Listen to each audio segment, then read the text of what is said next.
عقل مند کی پہچان۔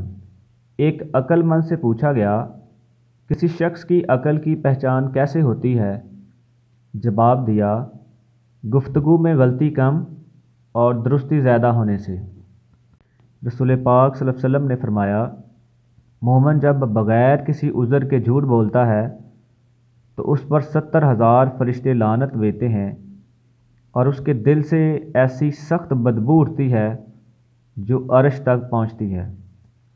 اللہ پاک ہم سب کو نیک عمل کرنے کی توفیق عطا فرمائے، آمین۔